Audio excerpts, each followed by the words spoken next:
ঋণ দেবার নামে সাধারণ মানুষের কাছ থেকে কমপক্ষে 3 কোটি টাকা হাতিয়ে নিয়েছে DL and Bharat finance and utility services নামক সংস্থা। এই সংস্থার ডিরেক্টর দেবাশিস দের বিরুদ্ধে আমতলী থানায় এবং পশ্চিম জেলার পুলিশ সুপারের কাছে লিখিত অভিযোগ দায়ের করেছেন ওই সংস্থার জনৈক কর্মচারী। ঘটনার বিবরণে জানা গিয়েছে, সাম্প্রতিককালে DL and Bharat finance and utility services নামক একটি সংস্থা রাজধানীর আমতলী থানার অধীনস্থ সায়েন্স সিটির পাশে নিমবার্গ এলাকায় অফিস খুলেছিল। গত নভেম্বর মাসে হঠাৎ এই সংস্থা কাজকর্ম বন্ধ করে দেয়।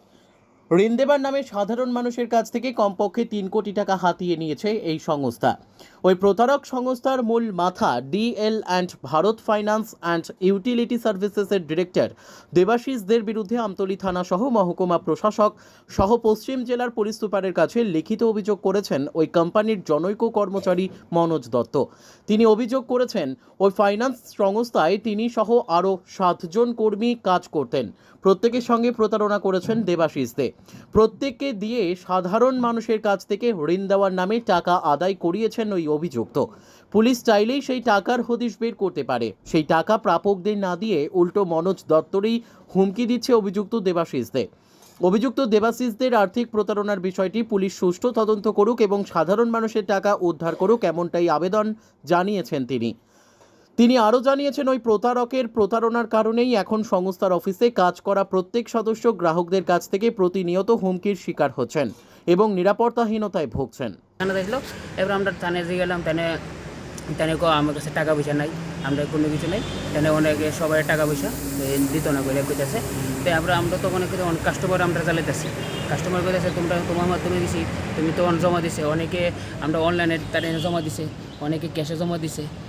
আপনি ব্যক্তিগতভাবে কত টাকা দিচ্ছেন? আমি ব্যক্তিগতভাবে 75 লাখ টাকা মতন দিয়েছি, মানে কালেকশন করে। কীভাবে? যেমন লোনের বাবদ তাহলে কইছে 10 লাখ টাকা দিব, 10 লাখের দেবেন 44,000, কোনো সময় 48,000, আবার 19 লাখ টাকা দিব, 19 লাখে কইছে 70,000। পেমেন্টের প্রসেসটা কীরকম ছিল? পেমেন্টের প্রসেসটা ছিল অনলাইনে হয়, অনেক সময় ক্যাশে দেওয়া হয়েছে। তারপর কী হয়েছে? তারপর এইবার তো আমরা তো আর কোনো সলিউশন পাইতেছি না। তাই তো কইতেছে টাকা পয়সা তাই দিয়ে এত না, তাই কইছে বলে টাকা পয়সা নাই। এইভাবে তখন আমরা আইসি থানার সামনে, স্যারের লগে কথা কইতাম, স্যার এই ব্যাপার আমরা তো কীভাবে টাকা পাওয়া যায়, তাদের যদি পুলিশ প্রশাসন যদি ঠিক করে, যদি তাদের সব কিছু সিজ করে বা তাদের ফ্যামিলি অথবা তাদের আত্মীয় স্বজন সবাই যদি একটা ভালো করে সিজ করে, কিন্তু টাকা পয়সা সব পাওয়া যাবে। এত টাকা পয়সা মানুষের তো কোটি কোটি টাকা। আমি তো শুধু একটা না, আমার লোক অনেক স্টাফ আছে, তারারও জমা দিছে, অনেকে পাইছে অনেকে পাইছে না।